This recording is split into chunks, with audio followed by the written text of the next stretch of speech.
نحمده ونصلي على رسوله الكريم أما بعد.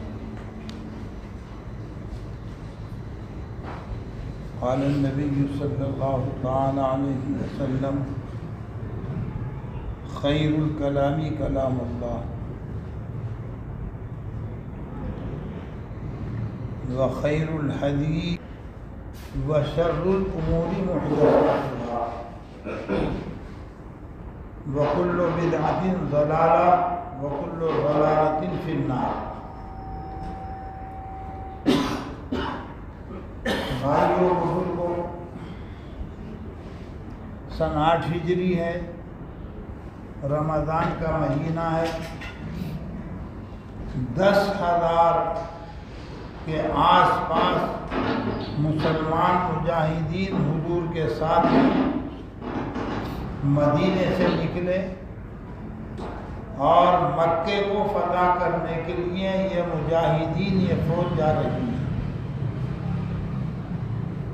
آپ کا روزہ، یہ جتنے بھی صحابہ کرام ہیں سب کا روزہ.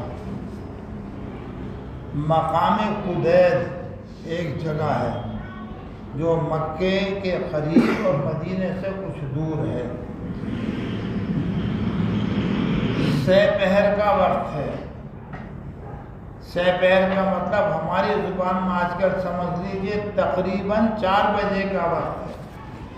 سب کا روزہ، حضور کا روزہ، صحابہ کرام کا روزہ.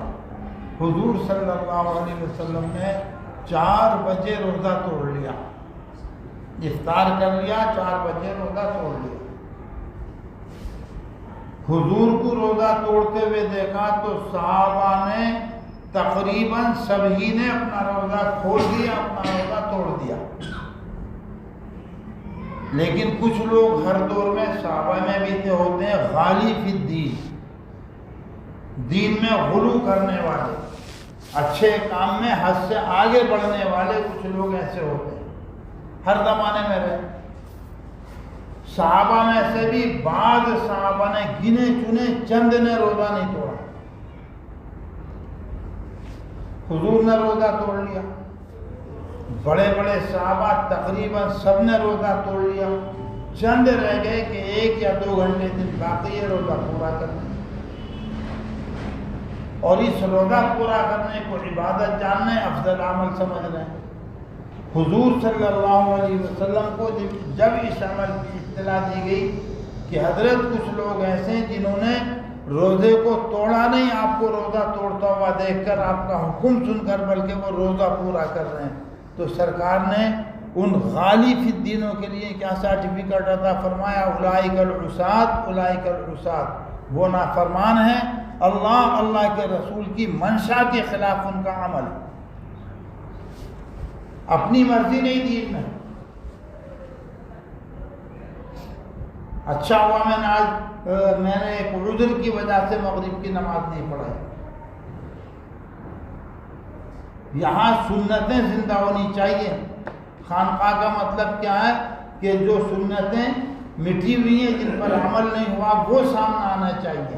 کسی بھی دور میں، خود حضور کے دور میں نمازوں کے بعد سنتوں سے پڑھے بغیر کوئی عمل کرنے کی روایت نہیں ملتی. حرم میں چلے جائیے، میں نے جماعت کے ساتھ یا بغیر جماعت کے کوئی فرض نماز ادا کی، اور دوسری نمازوں کا بھی یہی حال ہے. حرم میں عام طور سے فرض نمازوں کے بعد دعا نہ مانگنے کا دستور ہے. امام صاحب نے سلام پھیرا، اٹھے چلے گئے. امام صاحب نے بھی اٹھ گئے، وہ بھی چلے گئے اپنے حجرے میں، کوئی جہاں ان کو جانا. سنتیں پڑھیں گے الگ ہٹ کر، سنتیں پڑھیں گے حجرے میں جا کر، لیکن دعا نہیں مانگیں گے. کیوں نہیں مانگیں گے دعا؟ مطلب یہ ہے دعا نہ مانگنے کا کہ سنتوں اور فرضوں کے بیچ میں ہم جو دعا مانگتے ہیں اتنا وقفہ بھی نہیں ہونا چاہیے. جن نمازوں کے بعد سنتیں فرضوں کی تکمیل کے لیے، اور دعا آپ نماز کے اندر مانگ چکے ہیں۔ حدیث میں کیا آتا ہے؟ آپ نے آخری قاعدہ ہے، تشہد پڑھا، تحیات پڑھی، اس کے بعد درود شریف پڑھی، درود شریف کے بعد کیا پڑھتے ہو بتاؤ؟ زور سے بولو جب سب دعائے معصور۔ یہ دعائے معصورہ کیا ہوتی ہے؟ تمہیں دعائے معصورہ یاد نہیں ہے؟ جتنی بھی دعائیں سب دعائے معصورہ ہیں۔ معصورہ کے معنی جو حضور سے نقل کی گئی ہے دعا، جتنی بھی دعائیں سب دعائے معصورہ ہیں۔ اللہم انی اعوذ بک من الہم والحزن واعوذ بک من العجز والکسل واعوذ بک من البخل والجبن واعوذ بک من غلبۃ الدین وقہر الرجال، یہ بھی دعا معصورہ ہے، اس کو بھی دعا معصورہ کہتے ہیں۔ تو کیا پڑھتے ہیں؟ درود شریف کے بعد دعا پڑھتے ہیں، اللہم انی ظلمت نفسی ظلما کثیرا ولا یغفر الذنوب الا انت فاغفر لی مغفرۃ من عندک وارحمنی انک انت الغفور الرحیم۔ فرض نماز میں تو اتنا ہی پڑھتے ہیں، اگر کوئی نفل نماز ہے، سنتیں ہیں، اس کے علاوہ کوئی اور سنتیں، کوئی اور نفل ہیں، اگر اس کے بعد دوسری دعائیں جو حدیث میں آئی ہیں وہ پڑھ لی جائیں تو تب بھی کوئی حرج کی بات نہیں، اور اس کے بعد 2-4 دعائیں پڑھ کے سلام پھیر دیا جائے۔ تو وہ لوگ کہتے ہیں کہ ہم نے دعا تو اللہ کے رسول حضرت محمد الرسول اللہ صلی اللہ علیہ وسلم کی تعلیم کے مطابق درود شریف کے بعد دعا مانگ لی، اور جب دعا مانگ لی سلام پھیر دیا، سلام کے بعد سنتیں پڑھو، دعا میں لگنے کا کیا مطلب؟ وہ یہ کہتے ہیں۔ لیکن ہم جو دعا مانگتے ہیں کہ صاحب پھر آپ غلط کام کیوں کر رہے ہیں؟ ہم جو ہندوستانی لوگ غلط کام کر رہے ہیں یا دوسرے ملکوں کے وہ غلط کام کیوں کر رہے ہیں کہ غلط نہیں کر رہے؟ حضور صلی اللہ علیہ وسلم کی وہ تو عمل ہے آپ کا، لیکن بعض احادیث سے یہ بات ثابت ہے کہ حضور صلی اللہ علیہ وسلم نے ارشاد فرمایا ہے کہ فرض نمازوں کے بعد دعا قبول کی جاتی ہے۔ جب فرض نماز پڑھ لیا کرو تو اس کے بعد دعا کر لیا کرو۔ کیوں کر لیا کرو دعا؟ تمام فرض نمازوں کے بعد قبولیت کا وقت دعا قبول ہوتی ہے۔ تو ایک نہیں کئی ساری روایتوں سے حضور صلی اللہ علیہ وسلم نے دعا مانگنے کی اجازت دی ہے، دعا کرنے کی ہدایت دی ہے، دعا منقول ہے حضور صلی اللہ علیہ وسلم سے، اس لیے دعا مانگی جاتی ہے۔ ورنہ وہ لوگ دعا ہی نہیں مانگتے، اس لیے کہ اللہم انی ظلمت نفسی دعا ہے، نماز کے اندر اس کو مانگ لیا گیا، اب کسی اور دعا کی ضرورت نہیں سمجھتے ہو۔ خیر بہرحال تو کتاب سننا پڑھنا یہ کوئی بری چیز نہیں ہے، لیکن اللہ کے وقت میں کیوں سن رہے ہو؟ کتاب اپنا وقت فارغ کرو کتاب سننے کے لیے۔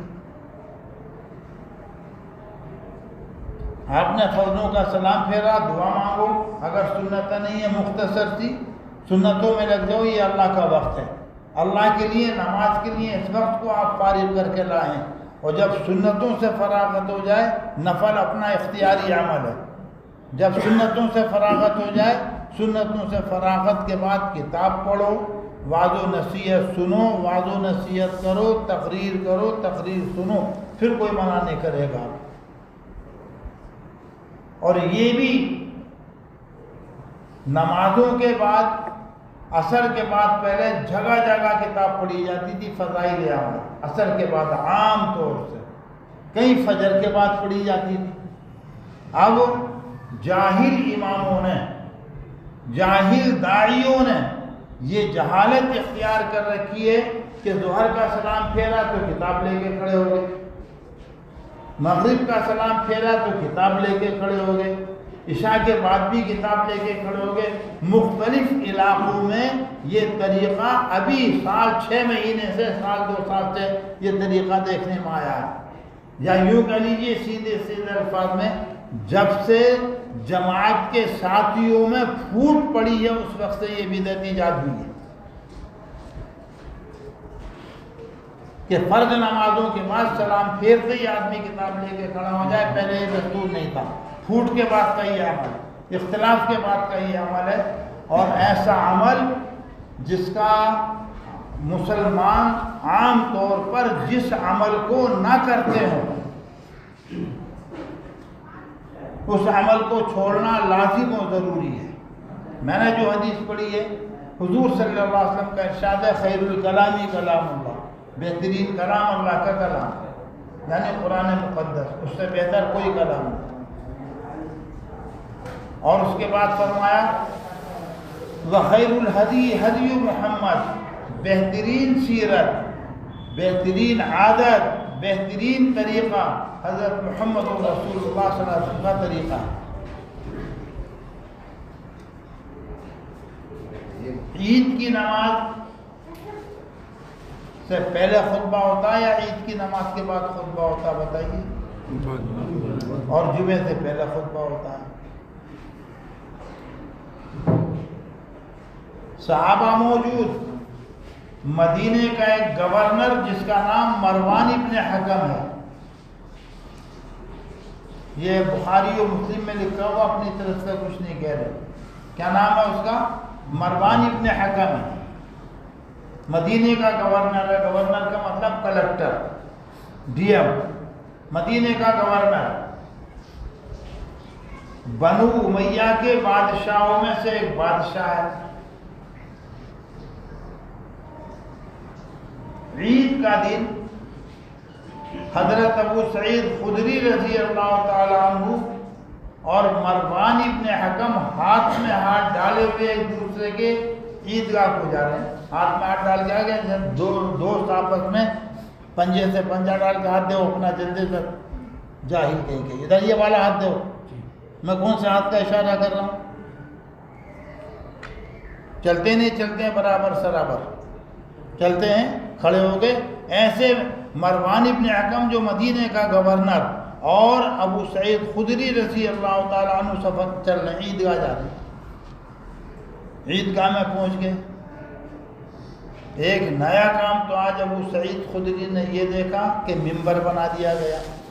اس سے پہلے عیدگاہ میں ممبر نہیں تھا، حضور زمین پہ کھڑے ہو کے خطبہ دیتے تھے عیدگاہ میں۔ چلو، کیونکہ مسجد نبوی میں ممبر بن چکا تھا، کوئی حرج نہیں، اس کی نقل ہے یہ ممبر، عیدگاہ کا ممبر۔ خطبہ دینا چاہیے تھا، نماز پڑھنی چاہیے تھی، یا خطبہ؟ عید کا دن ہے، نماز پڑھنی چاہیے تھی، لیکن مروان ابن حکم ممبر کی طرف جانے لگا۔ حضرت ابو سعید خدری صحابی رسول نے ہاتھ پکڑ کے کھینچا محراب کو کہ محراب میں جا، نماز پڑھا پہلے۔ بہت دیر تک کھینچم تان ہوتی رہی، وہ ممبر کی طرف جانے کے لیے ہاتھ چھڑا رہا ہے، وہ ممبر سے اتارنے کے لیے محراب میں کھڑا کرنے کے لیے اس کا ہاتھ کھینچ کر محراب میں لا کر کھڑا کر رہے ہیں۔ بہت دیر تک کھینچم تان ہوئی۔ ابو سعید نے کہا کہ وہ سنت کہاں چلی گئی کہ پہلے نماز ہوگی بعد میں خطبہ ہوگا؟ اینا کہاں چلی گئی وہ سنت؟ تو کیا جواب دیتا؟ توری کا ما تعلم، تم جو جانتے ہو اس کو چھوڑ دیا گیا ہے۔